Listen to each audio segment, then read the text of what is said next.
so that I can start my presentation. And presentation will hopefully swiftly go through some ideas on what I call intelligence risk management and the opportunities that are coming from artificial intelligence. Now, from the long and unexpected curriculum that was very well presented by Dr. Zhou, the most important thing was missed, which relates to my great skills as a soccer player. I hope you're seeing my screen, and I hope you're seeing my sports picture, where actually this was taken a few years ago when I was playing football. I'm still playing soccer, and I was actually compared to Roberto Baggio, who was one of the greatest Italian players. But unfortunately, I'm not here to speak to you about soccer. I'm here to talk to you about intelligent risk-informed or intelligent risk management, which inevitably translates into taking decisions based on some risk information. So the idea behind this is that, of course, our decision making on the design, operation, and maintenance of the safety critical assets, the safety critical systems that we are designing, operating, and maintaining, let it be airplanes, nuclear power plants, railway systems, and so on. When we take decisions, we need to have the most current and most accurate state of knowledge to inform our decisions, okay? Now, the current state of knowledge, of course, is built based on scientific knowledge and on the engineering and operating experience of the particular system that we're talking about, including past events that are significant with respect to the decision making that we are taking. Now, this is quite, I would say, conceptually, let me say, straightforward, and it's a framework that is adopted, when you really are taking decisions about safety critical systems. So when you set yourself in informing the decision with risk knowledge, okay, what you're doing is you're doing the risk assessment of your system or infrastructure, which amounts to, let me say crudely, putting on the table all the knowledge that you have available about the system in order to identifying possible accidental events that might occur, in order to evaluate the possible consequences and evaluate the uncertainties associated to the occurrence of these scenarios and their consequences. So you come up with the definition of risk, which was very elegantly proposed by Kaplan and Garrick in the 1980s, early 1980s, as a set of triplets, okay? The risk of a plant, the risk of a system, the risk of an infrastructure is a set of triplets, which are constituted by the scenarios of the accidents that can occur, their probabilities, and the consequences. Now, as I said, the information from a risk assessment into a decision-making framework is well adopted by safety critical environments, safety critical decision-making environments. Here you see reported, I'm not sure if you see my laser pointer, but you see reported on the top right, a scheme adopted by the Nuclear Regulatory Commission of the US, which integrates various information for its risk-informed decision-making. And within the informations, of course, there are those coming out from a probabilistic risk assessment, okay? The so-called probabilistic requirements. And these contribute to the decision-making together with mandatory requirements coming from regulation, okay? Deterministic information and constraints coming from particular setups of the way you handle these risks, and other requirements, including, of course, social, political requirements, costs, and so on.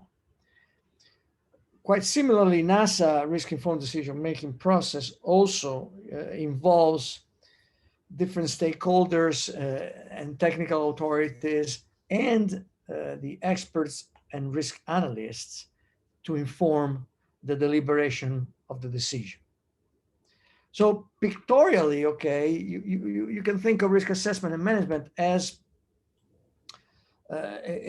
tasks that are devoted to the analysis of our system, okay? Say here is a picture of critical infrastructures sitting on a number of hazards, okay? Vulnerable to a number of hazards. And the picture of the hazards and the possible accident scenarios and consequences that derive from this make up the level of risk, okay? Now, our effort as risk analysts to inform the decisions is to put our best tools, which are the binoculars here, in place to look into this pool of hazards, okay? And unfortunately, the picture that we see is not clear, maybe it's a little bit fuzzy, okay? It's blurred, specifically because we don't know, in spite of our sophisticated tools, we don't know everything about the hazards. We don't know everything about the vulnerabilities of the critical infrastructures. We don't know everything about the accidents that can occur, their consequences and their probabilities, okay? But the work that we're doing when we're trying to inform risk management is to look through the picture, to look through the binoculars to the picture that we have at hand and try to take decisions, informed decisions, to handle, to manage these hazards, this risk, okay?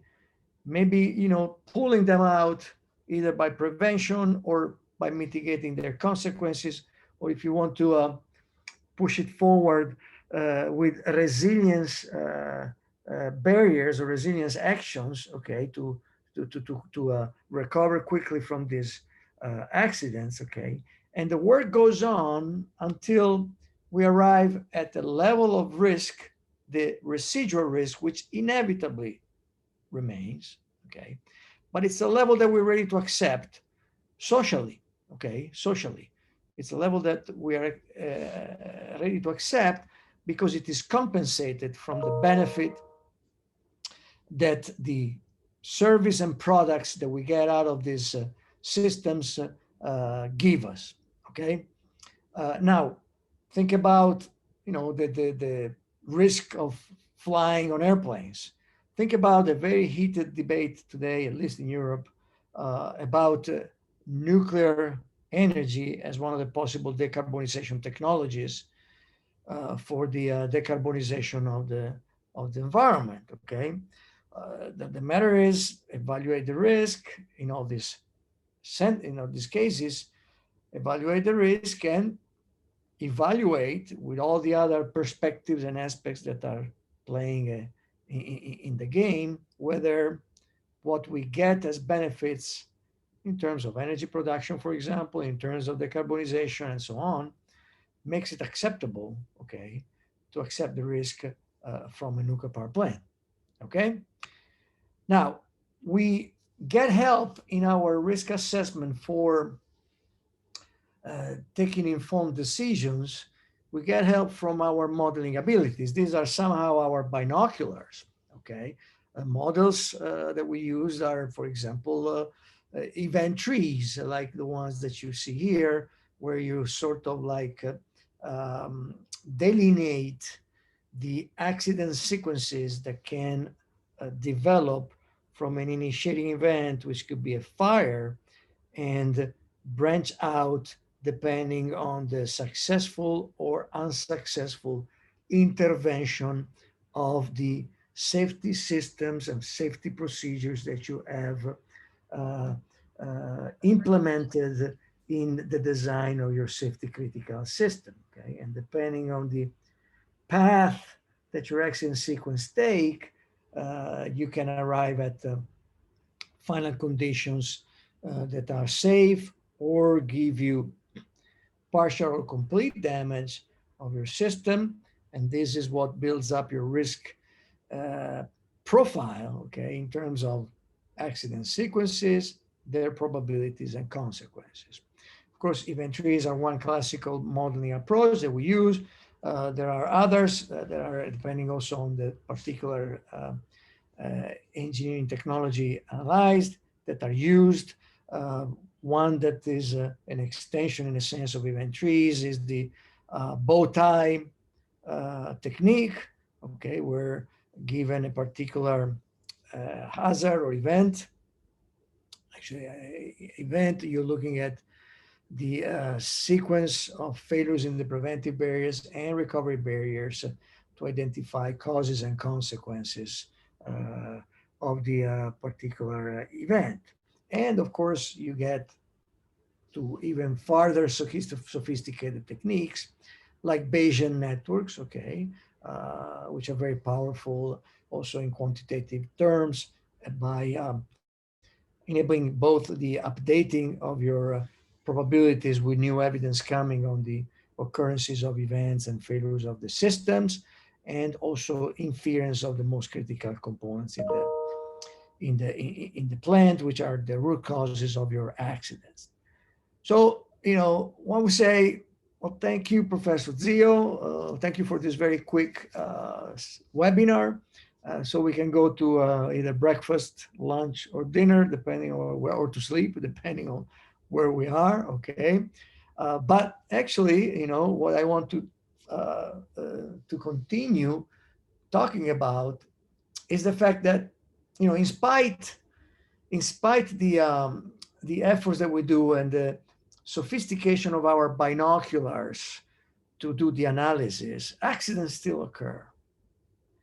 And catastrophic consequences still occur. And our assets, structures, systems, and components, and infrastructures are more and more vulnerable. In one way, because they age, another way because of even the changing climate, which is stressing significantly with extreme weather events, our structures, infrastructures, components, and systems. So the challenges are still out there, but opportunities are also out there, and in particular opportunities from the industrial revolution that we're experiencing. Okay, what is called Industry 4.0 in many settings, okay, which is bringing onto industry a number of innovations, technological innovations, okay? Automation of some procedures and tasks by robotics, augmented reality, the cyber physical systems, the cloud computing, the digitalization, okay, which provides and offers a large amount of data related to the state and behavior of our systems, okay? So in the face of, on one side, the challenges of vulnerabilities and possible accidents and so on the other side, the opportunity coming from these technological developments, the feeling is that, and what I want is a risk assessment and management 4.0, which parallels and accompanies the Industrial Revolution 4.0 to make sure that everything is safe, okay? And within this ambitious idea falls the intelligent risk assessment and management, and it is, from one perspective, it is enabled by artificial intelligence, which comes back to the title of my, let me say, vision webinar, okay? One aspect that certainly is arising strongly, it's simulation. It's been there all the time, okay, but it's being more and more advocated for intelligent risk management. Think about all these talks about digital twins. For many of us, to a certain extent, digital mirrors, digital twins are just modeling, okay, are more sophisticated modeling with also an addition of relevant visualization opportunities. And what they do, okay, is what exactly we've been saying until now. They enable us to improve our knowledge on the systems, knowledge that we use for the risk assessment, whose outcomes we use for intelligent risk management, okay? And in fact, if we take, again, the risk as the triplets, as the profile of scenarios, probabilities, and consequences, conditional on our knowledge, okay? Simulation gives the opportunities of improving our knowledge on the possible scenarios and consequences by exploring by simulation, by modeling and simulating the system response to stresses, to hazards, to events, okay, and to combination of these, okay. And on another side, simulation can help, as it has been done, okay, throughout the probability assessment, okay, by repeatedly simulating the response of the system on various stresses and various conditions, okay? So it's a model simulation enabled by the strong computing power, the ability of modeling, simulating, and identifying on one side critical regions of operation, and on the other side, repeating these simulations to compute or estimate probabilities. This estimation of probabilities, if we concentrate on this for a second, it's very elegantly formulated, okay, in terms of the so-called functional failure probability estimation, okay, where the space of the variables characteristic of your system, okay, which here is represented by just by x1 and x2, okay, the space has regions where if the vector of values of your decision variables, of your process variables fall, it entails the failure of the function of the system. However, we design systems to be reliable. So the systems are extremely reliable because the components are designed and manufactured so that they don't fail. And then we even have redundancies. So these green areas plotted here, which stand to represent the failure regions, are actually very small niches in the high dimensional space of the variables of the system. And that's good that there are very small niches, okay? Because the events of failures of our system must be rare because our systems are safety critical, and we don't want the nuclear power plant's variables to combine in a way to have an accident. We don't want the variables of an airplane operation and control combine in a way that the system fails.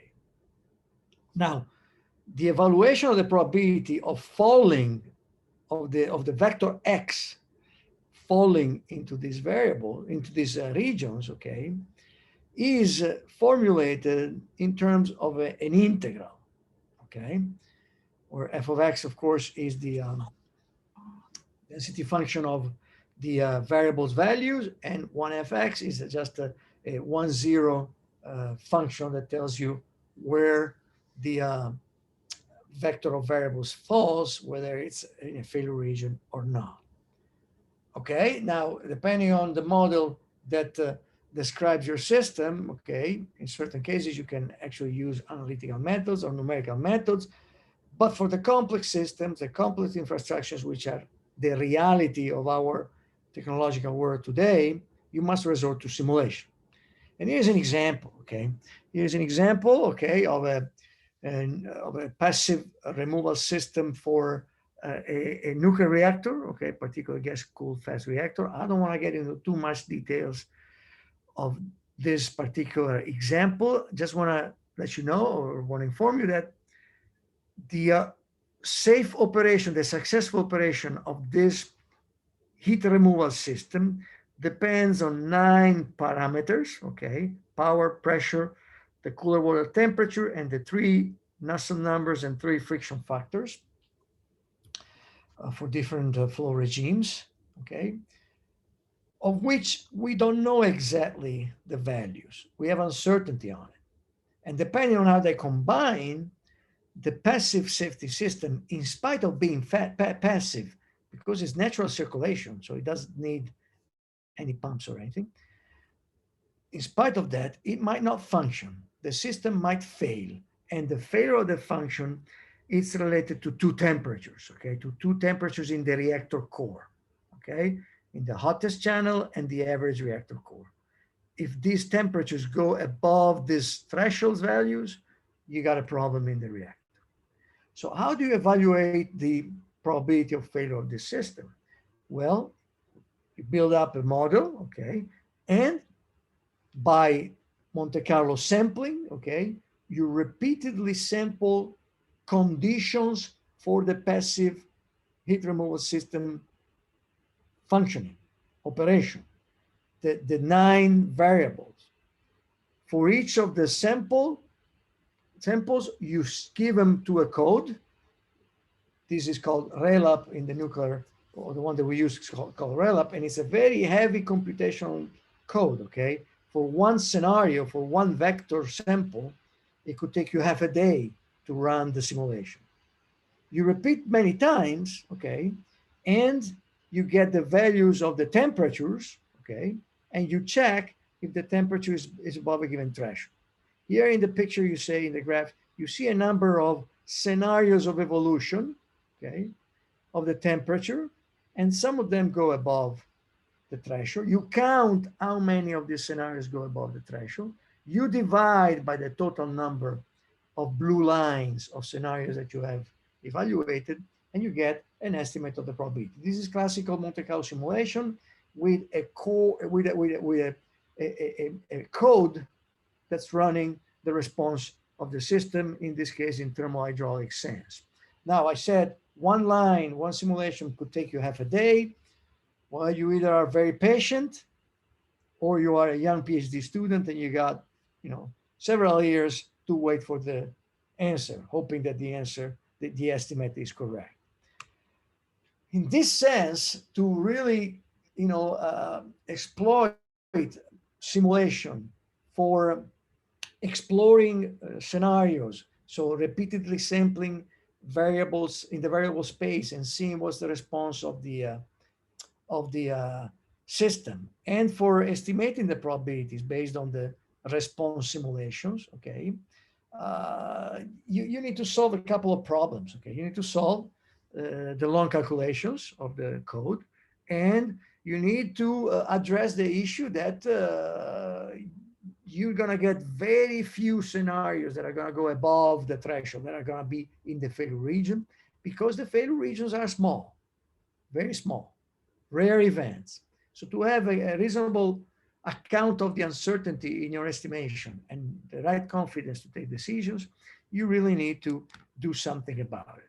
And the something about it can be aided by artificial intelligence. On one side, okay, for searching better the niches of failure regions in the space, you can use advanced Monte Carlo simulation. And I just mentioned a couple of techniques here, but we're not going to go into subset simulation, line sampling, or so on. On the other side, you can actually, and this is becoming more and more popular because it's effective, you can actually train an artificial intelligence empirical model to substitute your code, okay, to replicate your code. It's an artificial intelligence digital mirror of your code, okay?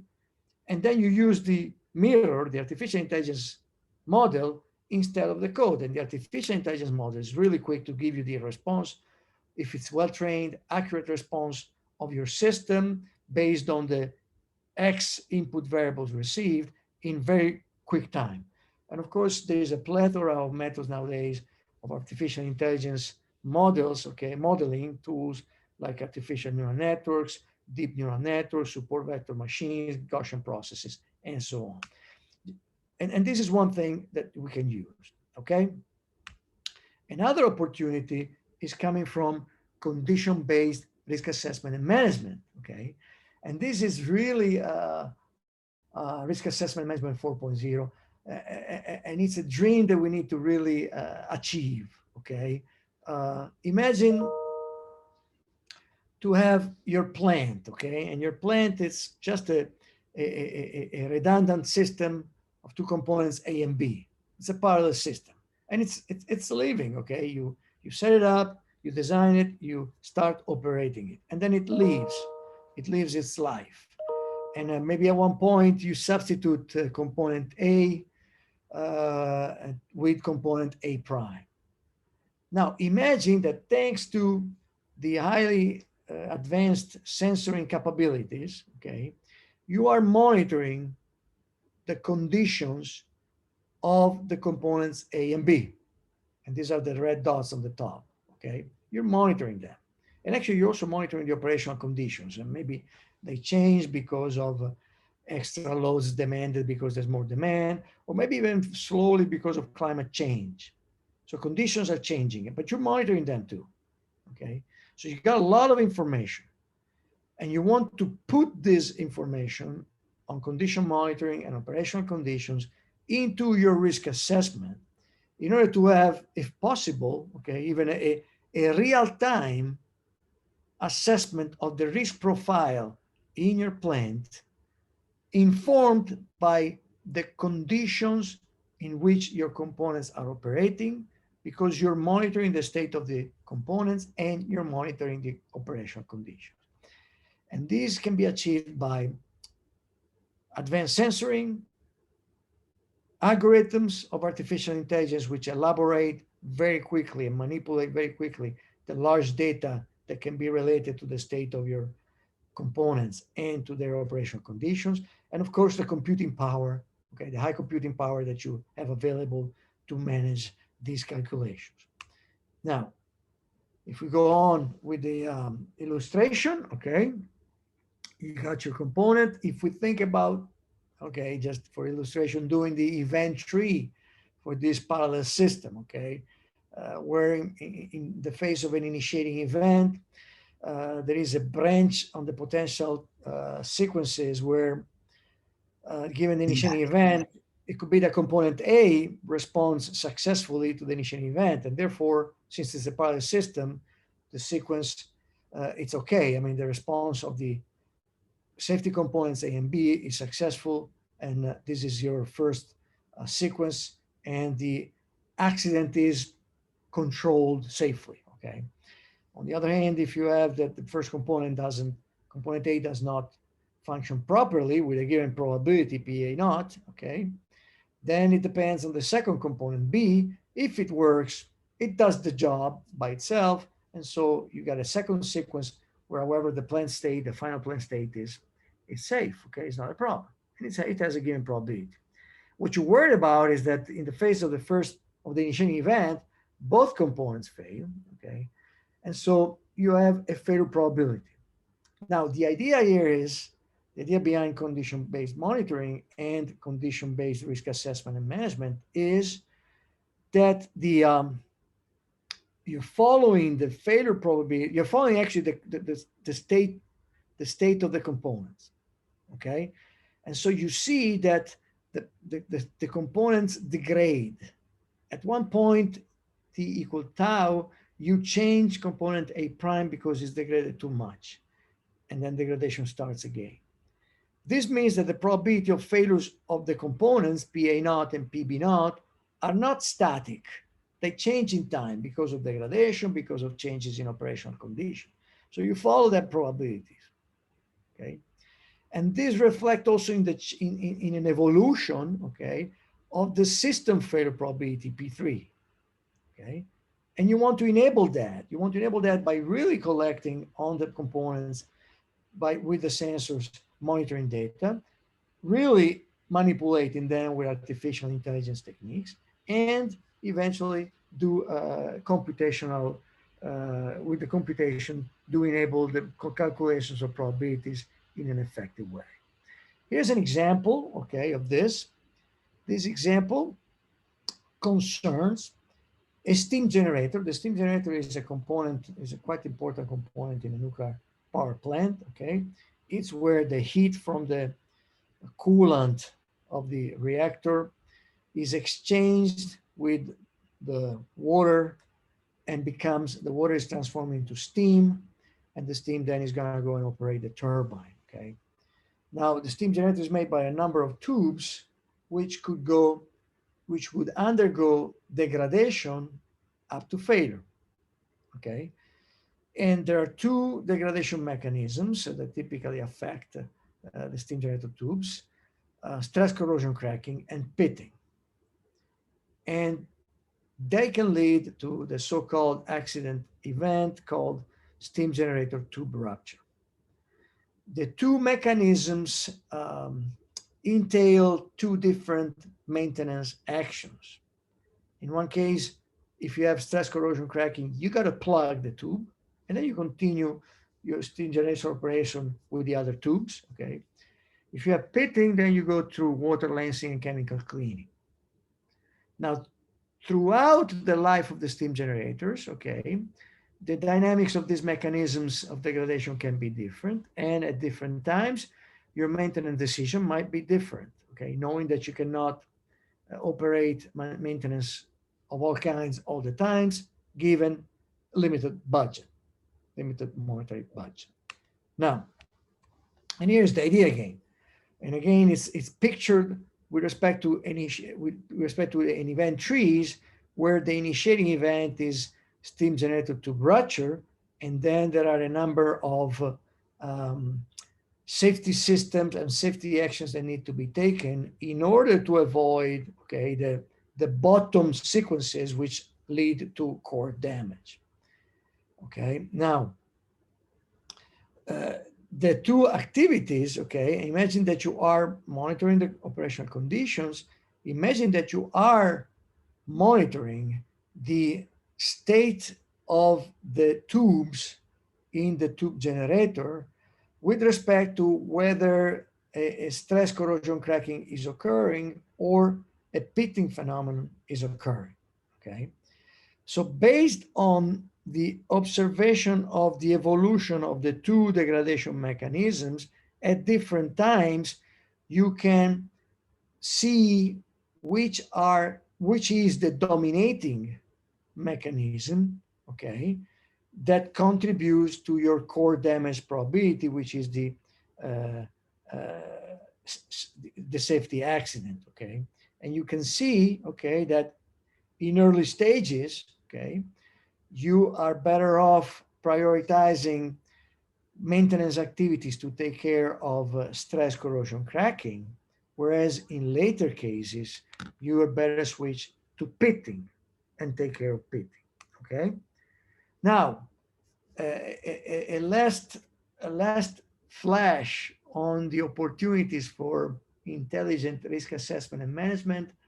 It's related to prognostics and health management for predictive and condition-based maintenance. I know that through your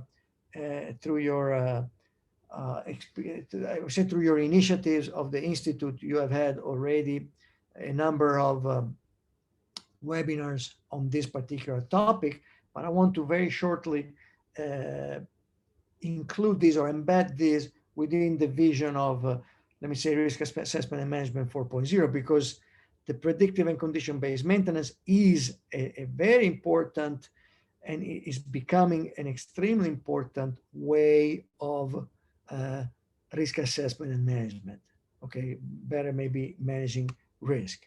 Now, of course, you know very well that the ideal maintenance is the ones that you do just right before the component fails, just before that you have sufficient time to replace it or repair it. And of course, I put as an exemplification a very important component in Italy, okay, the glass of wine, but not only in Italy, okay. So you want to really exploit the maximum your glass of wine before it breaks. And right before it breaks, you pass it on to your best friend.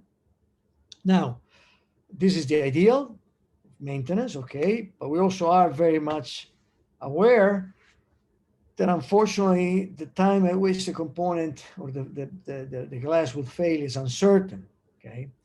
And so the best we can do often is to try to give a distribution for the occurrence of the failure, okay? And that makes the maintenance decision a non-trivial decision, a decision under uncertainty, which is a most difficult problem, okay? So that's where condition-based and predictive maintenance comes in, okay? Within the evolution of maintenance approaches, moving from fix it again, Tony, okay, the Fiat uh, corrective maintenance, okay, to planned maintenance, which typically is still in many cases based on a scheduling, you know, depending on usage or time, okay. Every year we do a certain inspection and maintenance. Every 3 years we do a replacement. Every 100,000 kilometers we do a replacement of an engine and so on, okay. This evolution towards exploiting sensoring of the for monitoring the conditions, the actual conditions that the components are living. Algorithms, artificial intelligence to manipulate this monitoring data, and computational to estimate the probability of failure and predict them in the future, okay, for condition-based and predictive maintenance when we go on, as I was just mentioning, to predict the remaining useful life. The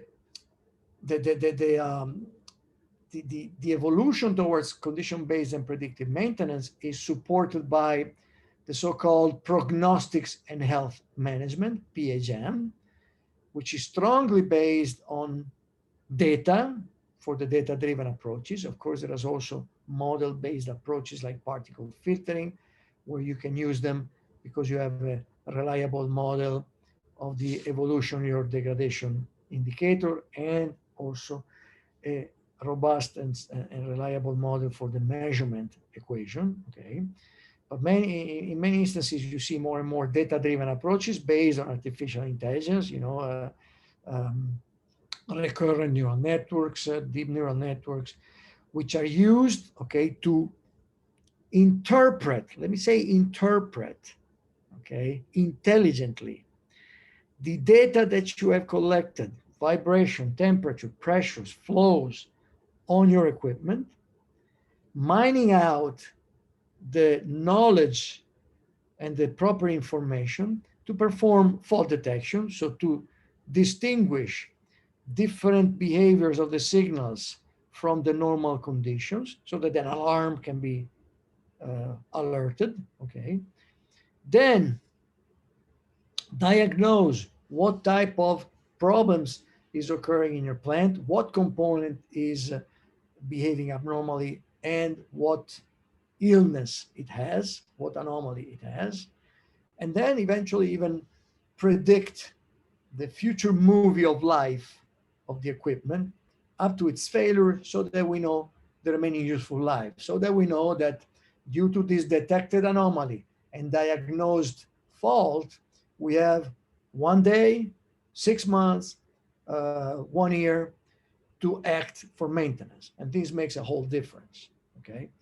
A difference in terms of emergency of intervention, a difference in terms of opportunity of intervention. Maybe before 6 months, I will have anyway a stoppage of my plant, and I can take advantage of this stoppage opportunistically to take care of the occurring anomaly, okay? So this informs intelligently the management of the maintenance for avoiding the risk of catastrophic failures, okay?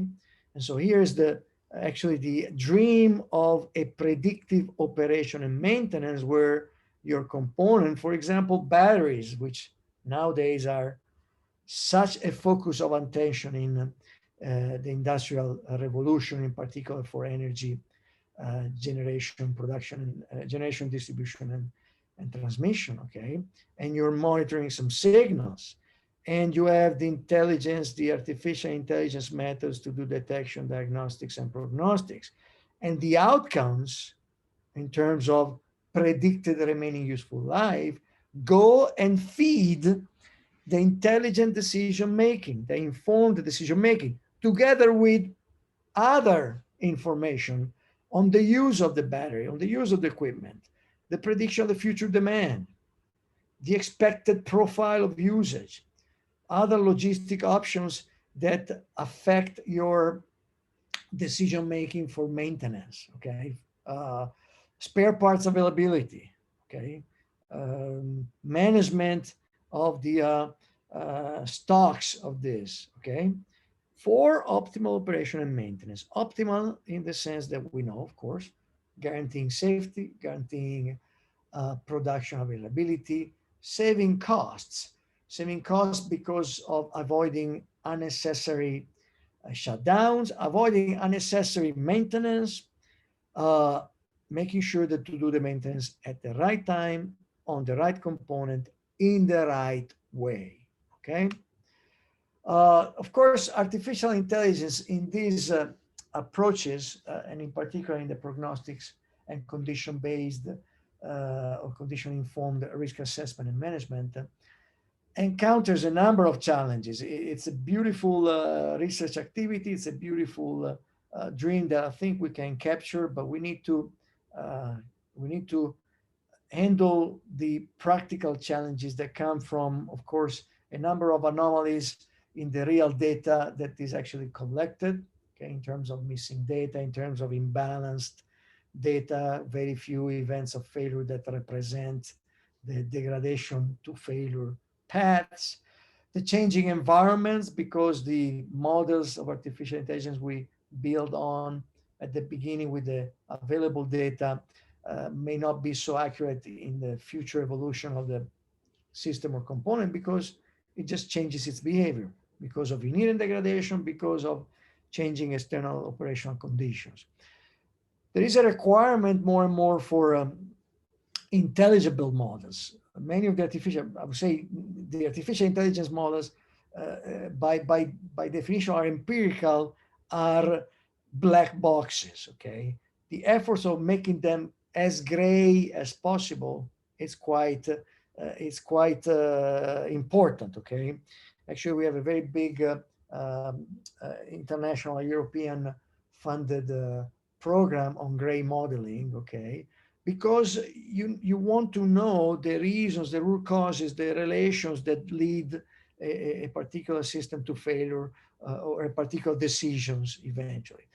And more nowadays, we need to worry also about secure models. What does it mean? It means that artificial intelligence models can actually be hacked. So it's a cybersecurity problem too. They can be hacked in various forms. One form could be just to um, uh, affect the data that you give for training the model, okay? Giving them biased data. And then the result of the artificial intelligence model is wrong. Luckily, there's a number of frontiers in artificial intelligence which are attacking these problems and are giving a lot of opportunities. I don't have time to enter into this specific frontiers technique, but they are really the top of the line right now for good results in artificial intelligence modeling in support of risk assessment and management. Some of these, and this is a commercial break, some of these aspects and opportunities and frontiers, challenges and frontiers, you find them in these very recent papers, okay, that give a little bit the picture of where we are and where we can go. Okay. And now I come to the conclusion, so that maybe I can leave some time for some questions, okay? Again, the overall picture of this vision on intelligent risk assessment and management, risk assessment 4.0 and management 4.0 are in part included in this couple of papers, okay? And I guess my message is that we don't just have big data.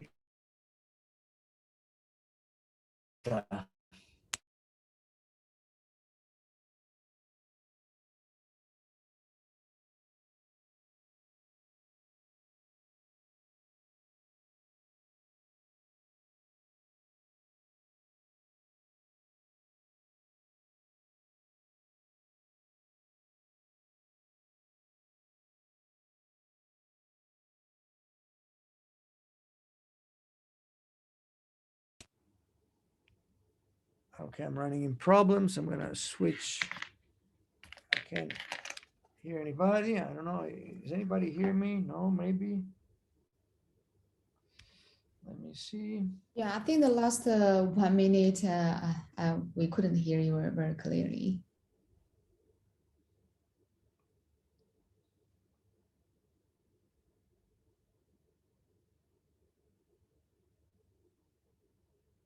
I lost you. Can you hear me now? Yes, now we can hear. Yeah. Let me see.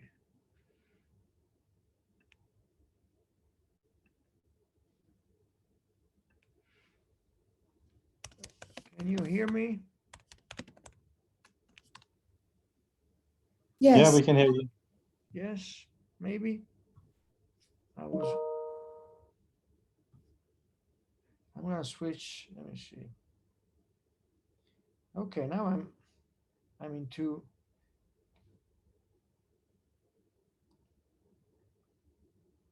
Recording in progress. Okay, can you hear me? Okay, yes, okay, because okay, then I'll stop this one. I was using redundancy. I was just opening my iPad too. Okay, sorry about what happened. I'm not sure what happened. Okay, let me see if I can close this now with the laser pointer. Maybe I can stop the laser pointer. Let's see. Okay, yes. Didn't stop. Something's happening. Okay, let me see if I can take off the chat.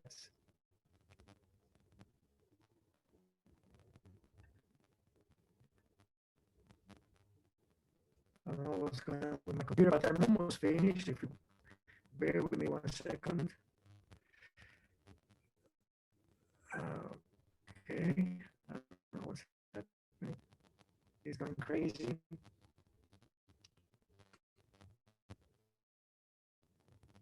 Okay, let me just, I don't know if it's advanced. Okay, yes, somehow it's advanced. Let me just try to. Yeah, I'm sorry, Dr. Zio. This chat. It's not clear from my side. Anyway, what I was saying is we got a big knowledge, information, and data, not just data. Okay, we got a lot of things coming from pictures, from text, from models that we know, from experts. Okay, and we need to use that. Okay, in order to cope, to manage the risk of our aging systems and our complex systems. Okay. We got digitalization, cyber physical systems, and the idea is to use all that we know in an intelligent way to guarantee the safety margins, to predict the remaining useful life accurately, so that we can inform the proper decisions. Okay, so we need to put on the intelligence on this. Okay, intelligent risk management by simulation, condition-based risk.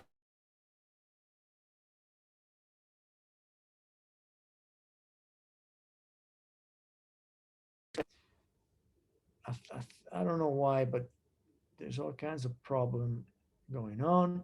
So what I'm gonna do is try to leave this and switch on my iPad to close. Let me see if I can do that real quick. So this was probably the last line. I don't know what has happened here. Okay.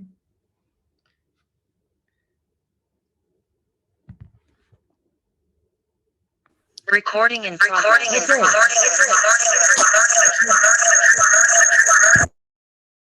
Okay, maybe we can do it with my iPad. Sorry for all this. I don't know if you've seen anything or not. And I hope you can hear me now. Yes. Okay, okay. So sorry about that, but I don't know what happened to my computer, and Yeah, but I was able to, I think, right? Yeah, it's clear now. Yeah. Okay. So again, thank you very much. I don't know how useful this view of opportunities has been. Let's all work together to make them practically available, so that I think we can improve our risk management with the additional knowledge informed activities. Okay.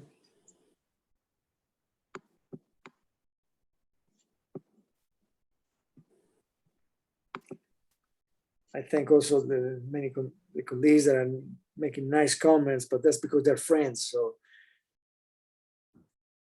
Yeah, any question from the audience? yes, Tondan, I see a question by Tondan Jean. Can I go ahead and answer? Oh, yeah. So Okay. I can read this. Or do you, Okay, please. do you want to ask the question by yourself or? Okay, I Oh, can you go can- ahead,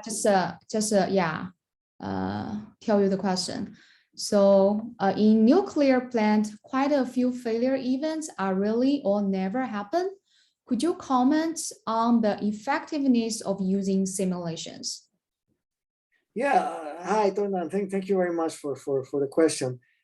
Aren't we glad that in nuclear power plants there are only a few failures? I mean, I'm extremely glad.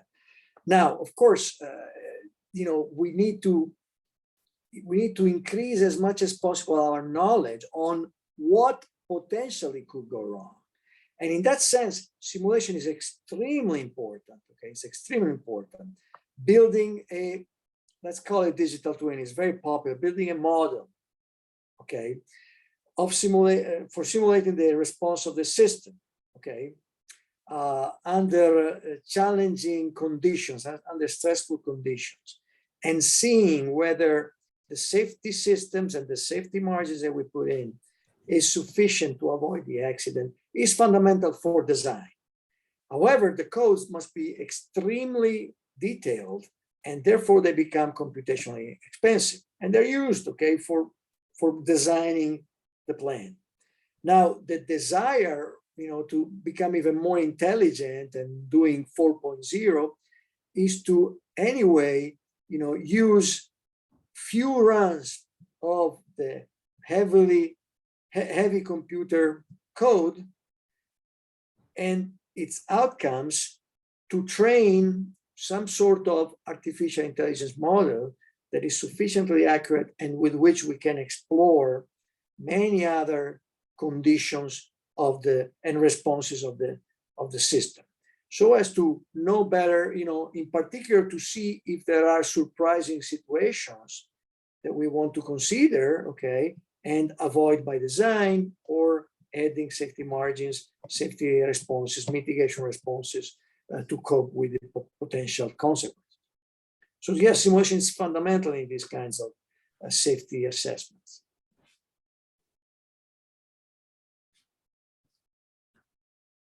Are there any other questions?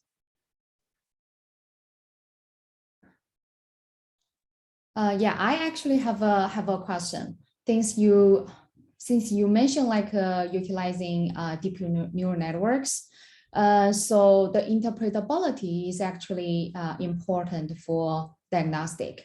So I'm just wondering, like, what type of like interpretable machine learning algorithm did you use? Did you use like the post hoc or like intrinsically interpretable models?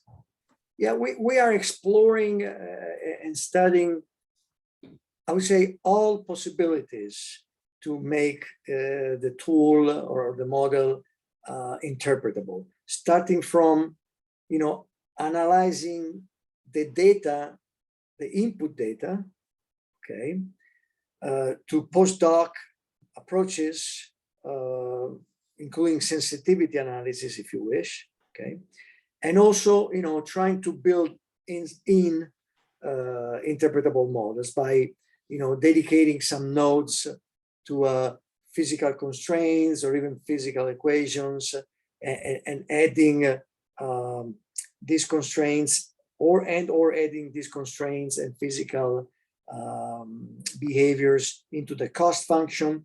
So there also they are appearing a number of opportunities to understand better what's going on in the empirical model.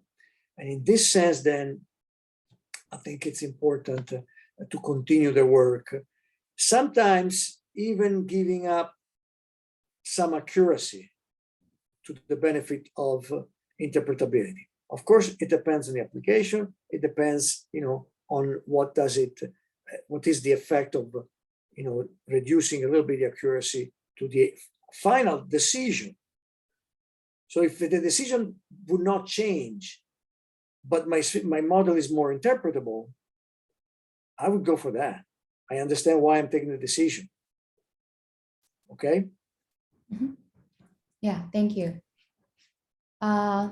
Dr. Coit, I saw like you try to ask a question. Yeah, Professor Zio, thank you so much. Your lectures are always very informative. Hi, nice to see you. Thank you for being here. Thank you so much. My question is very similar to actually the previous two, but if the simulation model is very time consuming, which you point out it generally is, and you want to train a neural network, of course, probably you don't have enough time to even generate your test and training set. But considering that if that's part of your objective function, many regions you're not actually interested in, but you don't know that yet until you start to optimize. I recall many years ago when you were a young man, you still are though, you wrote a paper, I think you called it drip by drip simulation.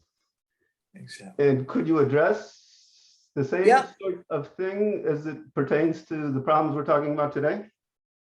Right. That's a very good point, and it's a trend. It's a strong trend where simulation is being driven to address this problem with high, rare events. So it's really an adaptive simulation where actually, you start with whatever you have, and most likely you will have really few simulation points, let's say, okay, few simulation tests. And then you try to drive your next simulations, which are costly. So you need to, to make good use of them. And you make good use of them by driving them, placing them towards what's emerging as close to a critical region. And you continue that way, and then eventually you start feeling the critical region, and you feel it up to a level that's controlled by the accuracy that's needed for your eventual decision. So the beautiful loop, okay, would be, as you properly mentioned it, to have it in your cost function, let's say, in your optimization function, to have that accuracy measure, okay, that fills up with the adaptive simulation up to the level where, okay, your decision would be sufficiently robust and sufficiently confident. So certainly that's the direction we're taking. Thank you, Professor Zio. We Thank hope you to hear very your much. lecture. We hope to hear your lecture in America next time. Nice to see you. So we really like to come. I'd really like to come.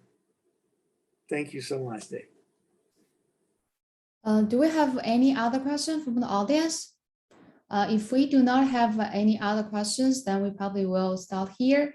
We do not want to take too much time from Dr. Zio. Thank you so much for your great talk.